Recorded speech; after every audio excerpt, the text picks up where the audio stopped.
after I came out, I had a bit of a struggle. This was over 20 years ago. And I did something called serial lesbian monogamy. It's different from straight serial monogamy, and I've done both. Here's my version of lesbian serial monogamy. I meet a cute, hot, smart woman. We meet for coffee or tea, and there's some flirting. Nice boots. Thanks. Nice leather jacket. Thanks. We go out for a second date. We have dinner at a restaurant. We discover we're reading the same book, Women Who Run with the Wolves, about the wild woman archetype. The third date, she invites me to her house for dinner.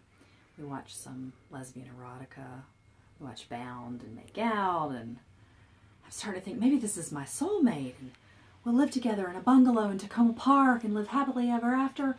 And then I found out her ex lives with her. It's over. But I repeat this pattern for several more years, and I'm beginning to think, what is it, all this tight drama? Can I do this? I actually considered going back to men, but I didn't. I decided to just take a break and focus on my personal and spiritual development and my career. So I go to see my astrologist, Alice. She's both a realtor and an astrologist, so she's grounded in both worlds. And I tell her I just want to focus on me, and I don't want to worry about my romances. And she says, okay, we have a good reading. And then at the end, she says, oh, Elizabeth, let's do a tarot card reading. Look at these cards. We have the Lover card and the High Priestess card. Now is the perfect time for you to manifest your ideal partner and use something called the Law of Attraction. And I said, what's that? Well, she says it's this spiritual principle that if we tell the universe exactly what we want to have and we believe we deserve to have it, and we get very specific and tell the universe just what we want, that we can manifest it. Okay, Alice. She says, so here's what you have to do. You have to make a list of 100 qualities and be very specific about what you're looking for, and then do a ritual and let a friend witness it with you and see what happens. And I thought 100 qualities, God, that's a lot. But I did it, and I made my list. In about 25 minutes, I had the list.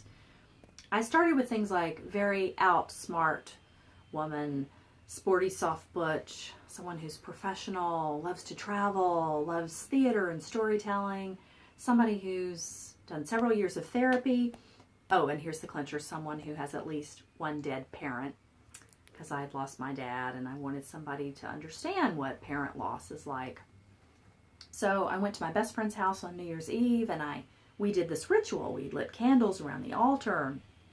I said this invocation, "Oh, great Mother Goddess Divine, help me manifest my lesbian lover so fine. Bring her to me all in your time. Help me receive her and make her all mine." And that night I had a dream that I met this strawberry blonde woman with sparkly greenish blue eyes and a smile that lit up the room. And I woke up feeling like my life was about to change.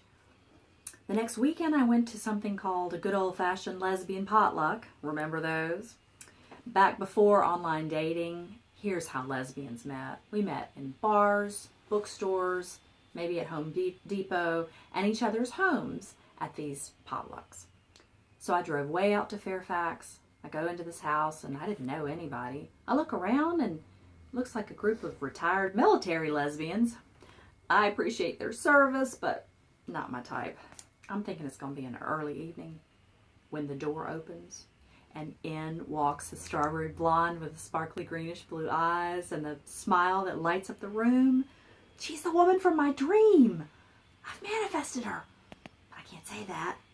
She walks right over to me. Hi, Marie. Nice to meet you. Hi, Marie. I'm Elizabeth. Where are you from in the South? I'm from Raleigh, North Carolina. Sounds like you're from way down south. Yeah, I'm from Northeast Mississippi. Just call me a recovering belle from a long line of unrecovered belles. Bless their hearts. And Marie and I really connect because we get it. We share this eccentric Southern culture. We understand things like our passive-aggressive mamas and all the different meanings of the phrase, bless her heart. And we talk about how we love and hate the South. There's so much sexism and racism and homophobia. Then I ask Marie some personal questions. I'm interviewing her, and I say, Marie, are you out to your family? She says, oh, yes. I